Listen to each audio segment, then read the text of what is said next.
there was a church on the site going back maybe as far as 1,000 years. The trouble is we've no records. We really don't know the full story of how long it's here.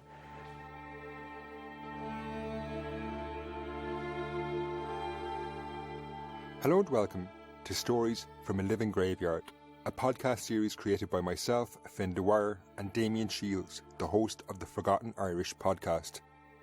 Stories from a Living Graveyard is a 7-part series that looks at the history of Preban Cemetery in County Wicklow.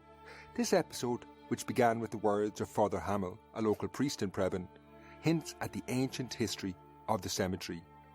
In Preban, you can travel back thousands of years within a few short steps. So in this episode, we will look at the earliest history of Preban back in the early Middle Ages and indeed before. However, this leads us onto fascinating stories behind the wonderful, unique carvings from the 18th century that can be found in the graveyard today.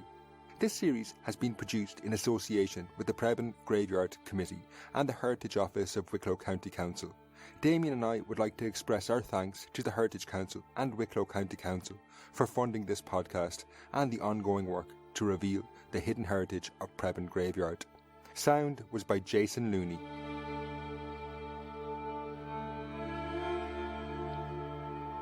When myself and Damian arrived in Preban, figuring out its history was tricky. There are tombstones that date from the present day, all the way back to the 18th century. There was also the faint outline of a building that seems much older still. Thankfully, Yvonne Whitty, a local archaeologist who has spent years untangling the history of Preban, explained the story. Yvonne began by pointing out some features in the landscape that hint at a long history in the general area. Beyond the confines of the site, if you look up on top of the hill overlooking the site are 2 bivalve ring forts. So they're double ditched and they are believed to have belonged to the higher echelons of society. And that's also a parish and a townland boundary as well. And those boundaries may have preserved, important early medieval divisions. Yvonne mentioned the early medieval period, so we asked her to explain a little bit about this and when exactly we're talking about.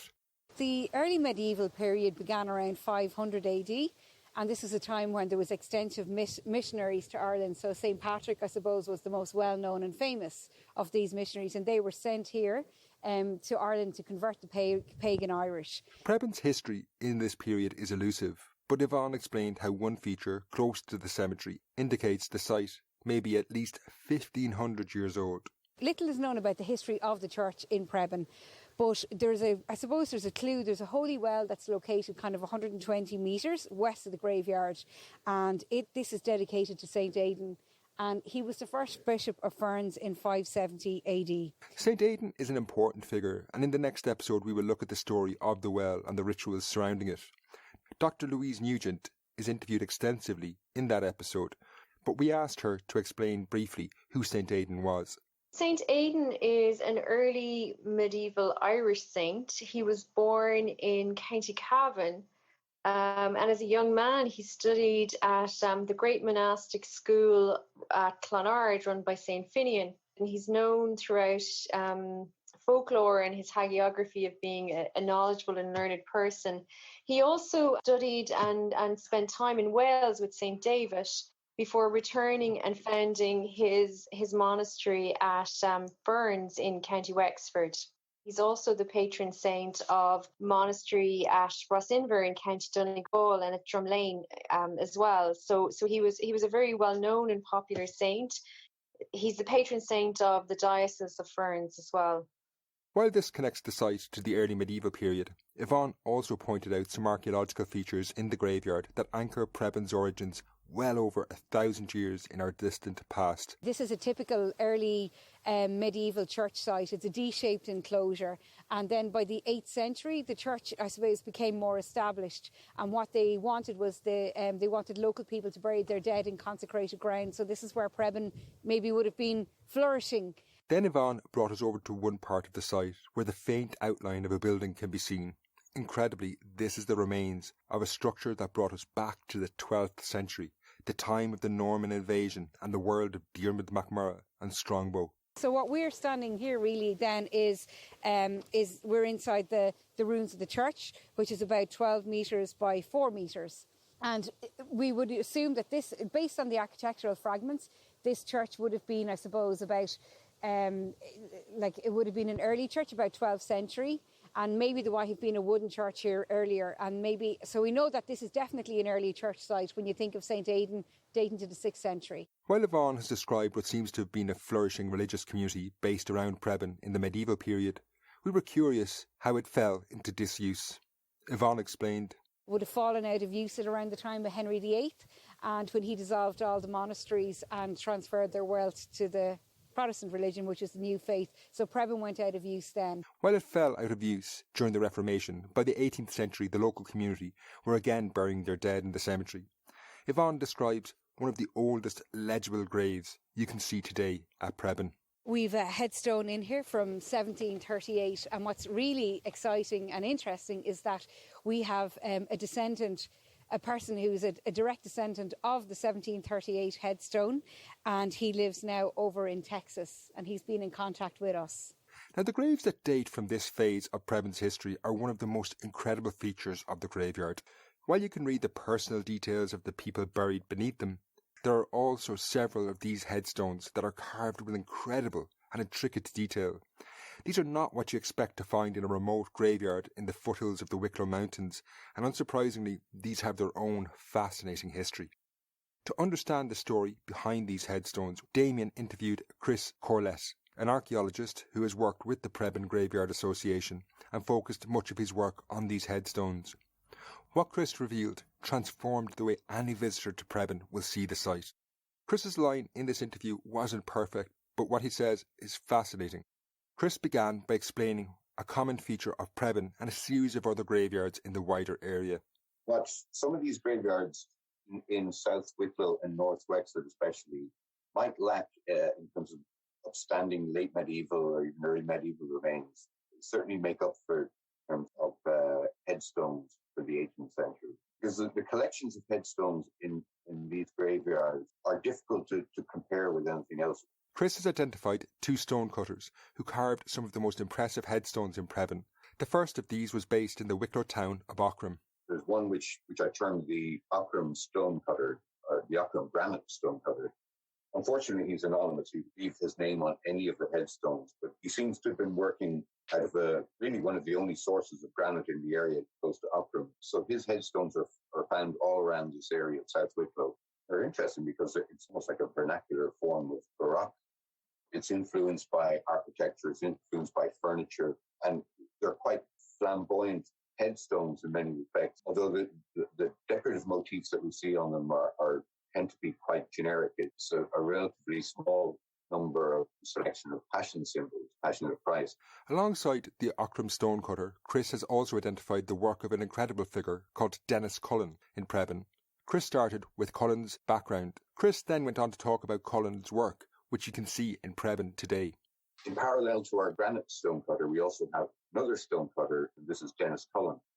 And his workshop is in Monaseed in North Wexford, which is not really far away from Preban. And what's also interesting about Dennis Cullen is that he is one of these stonecutters who starts off possibly in the building trade, in fact, and dabbling in manufacturing headstones. And then he makes a career at it. And unlike a lot of other stonecutters they start off with one particular type of headstone and they pretty much continue producing it for the rest of their career. It doesn't look anything different, it's just the names and the dates are different. Dennis Cullen is a true artist because he wants to improve. He's always trying to find new ways to improve his work. And if I was to show you one of his examples from the very beginning and show you, from the late 1750s and show you fast forward to something from the early 1780s, 1770s, you would never realize that they were from the same person, because there's such a vast difference from where he started to where he finished. And, to see that in a stonecutter from a very rural part of Wexford, a real true artist for his time. The hand-carved tombstones in Preban are different to pretty much anything else you'll find in similar graveyards in Ireland. The iconography and symbolism are of a rare quality. Chris explained them best in the following terms. This is a long time before such a thing as public art. We didn't have galleries at the time. The art that you get in the 18th century was for the big house, those types of places. There was no such thing as public art, really, that we know of. except that there was public art in the graveyard. This is where local communities and local people and local families were able to express and it was really religious art. Now this obviously begs the question, who are these artworks for? Damian asked Chris who hired Dennis Cullen, or perhaps more accurately, who could afford to hire Dennis Cullen. It's a difficult one to give a definitive answer on because, for a start, we don't have Dennis Cullen's ledger where he kept all his accounts to tell us how much he charged in the first instance.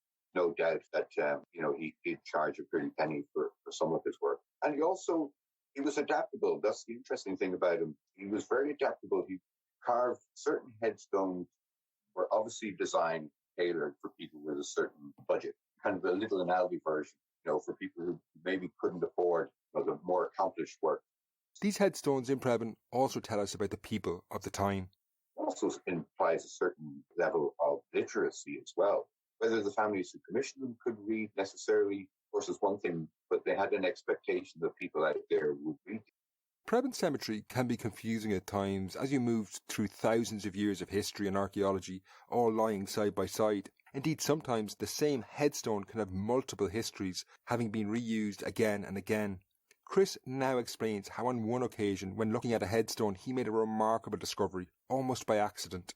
It just happened, I think, that the light just came behind one headstone before it kind of moved again, and it highlighted these rings on the stone. What Chris had discovered in Preban was prehistoric rock art dating back thousands of years, which had been reused as a headstone in more recent times, which in Preban Cemetery is measured in centuries. Chris now unravels this complex history. In other parts of the region, I suppose, we do have examples of rock art still in their original position. Or most frequently, the rock art appears on a relatively small boulder, sitting on a hillside, not necessarily up on top of a mountain with wide views or anything like this, sitting somewhere in a relatively obscure area on a hillside on this low boulder on the ground. It's an open air form of art. It's not part of any structure, just simply sitting on a hillside. When we do see it in its context like that, it tends to be quite simple art. It's cup marks, sometimes surrounded by rings, little shallow cup marks. How can I describe them? They might, they're very shallow. They tend to be maybe more than 5 centimeters deep. They might be up to about 8 centimeters wide.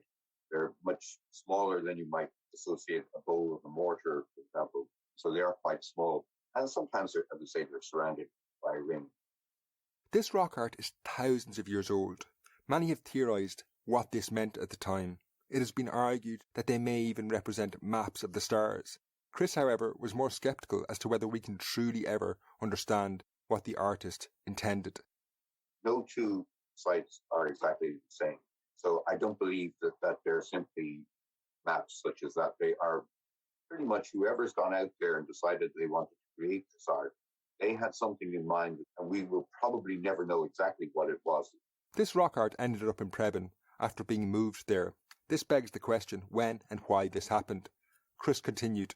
One of the reasons you might decide to use one of these headstones is, for example, if you didn't have the money to pay the stonecutter to carve a headstone, then not that this was a ready-made headstone, but this was a stone that you could immediately recognize as being different to all the others in the graveyard and say, well, the stone that has those markings on it is our stone. And particularly if you were coming from a family who may have been illiterate anyhow and may not have been able to read per se, a headstone that had an inscription may not have been as important, or perhaps they didn't have the money to pay for a stonecutter either, but they had something, a stone there that they automatically recognized from all the other stones in their family property. Chris, however, has made some fascinating discoveries that might explain how the rock art first arrived in Preban, and it's possible that it had been brought there a long time before the 18th century. But one of the things I noticed actually, and a site not too far away from Preban at Fallon Temple, also in South Wicklow, was that one of these had been used as a headstone in relatively recent times. But when I looked at it more closely, I realized that before that, it was used as a medieval windowsill. And it was carved into a windowsill, there's no doubt about it. But on the other side of it were all these cup marks. So before it was used as a windowsill, it was rock art.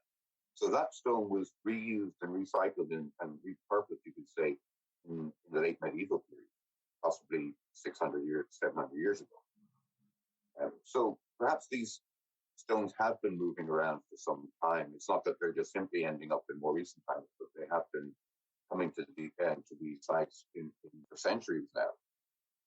While these headstones reused rock art thousands of years old, giving the grave a unique identity, Damian draws this episode to a close with a fascinating insight into what using a stone such as this meant for the memory of the person buried there.